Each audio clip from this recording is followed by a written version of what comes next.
Hi, my name is Louis Kai. I am currently a retina fellow. I interviewed for ophthalmology almost 5 years ago, and I also interviewed recently for retina fellowship.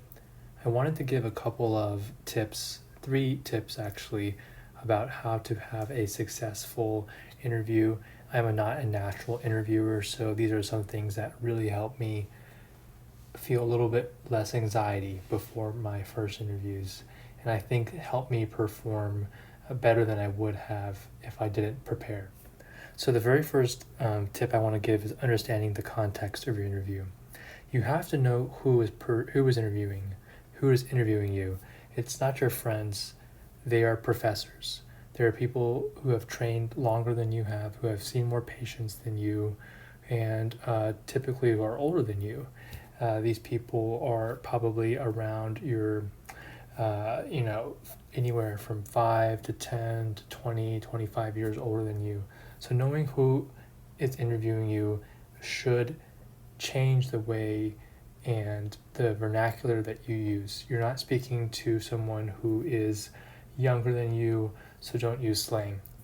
Um, and another thing that you want to understand is what they are looking for when they're interviewing you. This could be varied based off programs, based off personalities. A residency program director is typically looking for someone who's a team player, who's able to take shifts when no one's available to cover, who's able to be flexible when schedules need to be changed, and ultimately who's someone able to work well with the staff and the other faculty and residents, you know, so someone who will mesh well and not create problems. No program wants to have a resident that creates issues, so that's something that they're definitely screening for. Other people care a little bit more about prestige, and they want a resident who is academically motivated, who will publish, who will show interest in learning and becoming better. And these are, certain more academically minded programs will want that, and be aware of if the program you're interviewing with is one of those. And other, uh, you know, uh, faculties such as the chair of department might want a resident who will leave a good legacy and represent the institution well.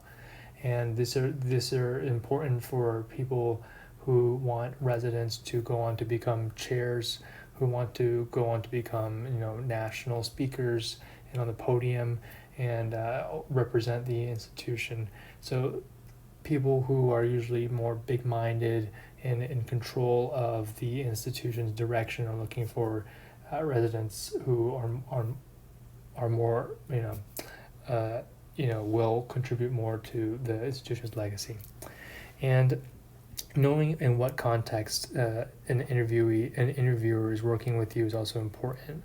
Whether the person is a program director, whether this person will staff surgeries with you, and whether this person is someone who you will do subspecialty clinic with. This is important because you should ask your questions accordingly. And the second tip is you have to know your sell. This is your elevator pitch, and these are 3 questions that I think are very critical and at the core of your interview. Every single person is given almost a little eponym, just like Conan the Barbarian, or you know, Harry Potter, the cursed child, whatever.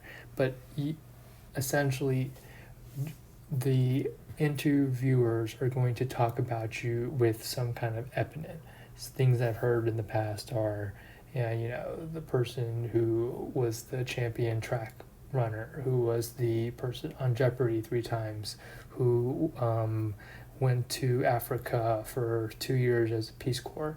And we often have 1 or 2 facts about us that stand out, and you should know what that fact is about yourself is likely going to be, and you have to decide for yourself if that is something that you want to present yourself as. So for me, my cell, was table tennis player, and or hopefully it was someone who was interested in data science research. But essentially, you want to find what your particular eponym is going to likely be, and you have to either change it if you don't like it or really buy into it. So the question of who are you, you should be able to answer that very clearly. So I wanted mine to be someone who is compassionate, who's a team player, and who is enthusiastic about learning. So that's an example of who are you as an answer. And this is important because you want your stories that you tell about yourself reflective of who you are, and you want to continuously emphasize that sell or that elevator pitch that you're giving. And you should be able to summarize that in a single sentence. The second thing that you have to be able to answer is why you chose ophthalmology. Everybody has very similar reasons, so don't feel bad if you have a similar reason. And if you have a story in particular that led to that decision, that's a great time to tell that story because no one else is going to have that exact story. But you can speak in general terms or more specific terms. I would have a quick answer if they seem to be asking you for a more shorter answer, and I would have a longer answer prepared as well. And lastly, we all know that you applied to every single program, all 108 or however many they are. But some programs you actually wanted to go to, you want to make every program you interview at feel like that was a program that you actually wanted to go to. So you have to know what the strengths of that program are and what the core data are. So this leads to the last point, which is the longest point, is to do your preparation. Number one is you have to dress well. If this is something in person, you really have to be careful about what you wear. I would err on the side of being conservative, and I would, if you're not fashion-minded like I am, I'm not very fashion-minded, and I really needed a lot of help in this department. Get the advice from your most fashion-minded and the person in your life that dresses the best. And and you really want to not mess this up because this is something very simple that can change a person's immediate perception of you, and even before you had anything to say. And you have to understand that your interview is a set of stories. Be able to give a short version and a long version for every single line in your application on SF Match. Every single, where you trained, what your hobbies are, what your activities are, every single study that you were ever involved on that you listed, every single abstract, you need to be able to summarize that in a single sentence. And then if they have time, you need to be able to tell a longer story about what your involvement is. I think the best way to prepare this is to open up a big Word document, control paste every single thing in there, and start typing a short version and a long version for every single line in your application. Seems like overkill, but this is the kind of preparation that will save you so that way you don't have to generate something on the spot, especially when you're nervous. So most questions that you are asked are about what you have written down. They're mostly, I think there's been a push to ask more standardized questions. There are those questions online that you can prepare ahead of time.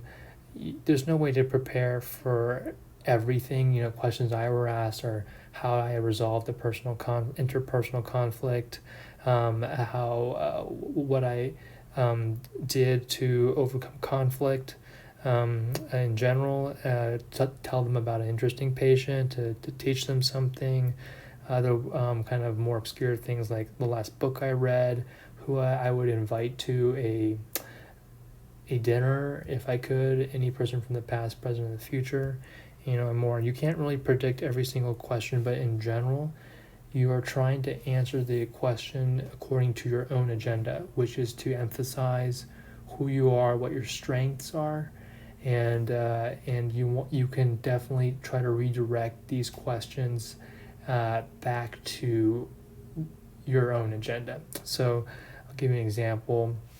Tell us your biggest weakness, and you can start off with saying something that can be both a strength or a weakness, something like, I'm someone who is sometimes overly enthusiastic about certain situations that I can lose sight of the bigger picture. This is a situation that happens sometimes when I am working with patients, and I might be overly fixated on a certain aspect of the patient's presentation, and I might get too into detail about that particular aspect and lose sight of the bigger picture. This is helpful because it helps me learn more. This is unhelpful because it might not be particularly relevant to the situation at hand. So this is something, for example, I'm going back to, what I'm trying to say is that I'm an enthusiastic person, but, it can also be seen as a negative, side as well. So this is a kind of example, and it wasn't the best example, it was just off the top of my head, but in general, you want to tie every answer that you have loosely back to what you are trying to convey, which is the answer of who you are. And then lastly, I want you to know the program well and who the faculty are, know who the department chair, know who the program director is, and who the chiefs of service are, and know their faces. Look up their pictures. The last thing I want to happen for you is you to be in an interview room and not realize you're with the department chair. It's very, very embarrassing when that happens. In general, you want to look up the faculty who is interviewing you and know their general story. Where are they from? Where do they train? How long have they been with the department? This seems like a little bit obsessive, but this is all. It will help you feel more comfortable when you're in the room because they know everything about you because of your SF match. Knowing a little bit about your interviewers evens the playing field a little bit. And while you're doing your research about the interviewers, jot down questions that might be relevant, that are interesting to you about this person or what their research is. Don't make these questions super specific because it'll look too weird that you did so much research. But in general, like for example, how long have you been as a program director? What changes do you see upcoming in this residency program? Or for the chair, you can ask, how long have you been working as a chair here, and what changes do you feel like you might implement in the future? And things, depending on what their specialty is, how do you feel the retina teaching experience here is at this program, and what is your involvement with the residents? Things like that. That will show that you know who this person is, and what their involvement with the residency is.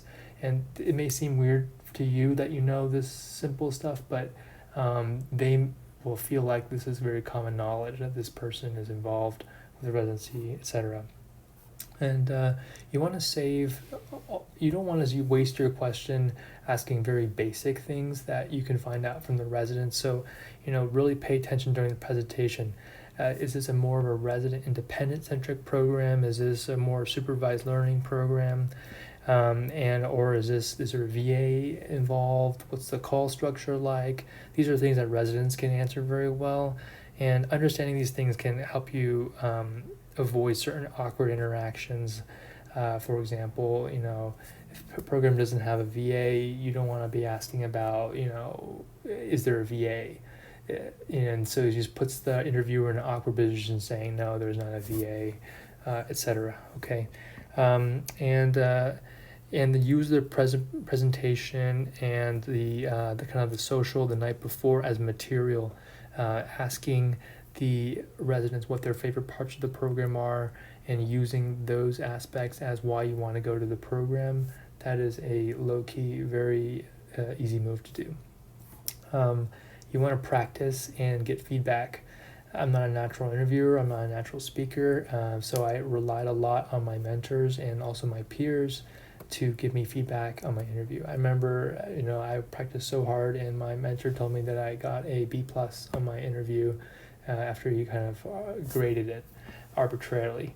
And so that's something that is very helpful to get people to give you feedback about how you interview.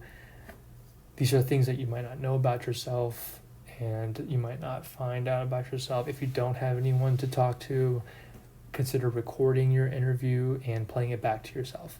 And notice your mannerisms, notice your eye contact, notice if you fidget in your seat, if you move your hands in a strange fashion. You know, in general, you don't want to be moving unnaturally. So during the actual interview, you're going to forget all your preparation, and that's okay. Let yourself forget all the preparation, because the truth is you've already prepared and you're in a position better than you would have been if you didn't prepare. And be very flexible.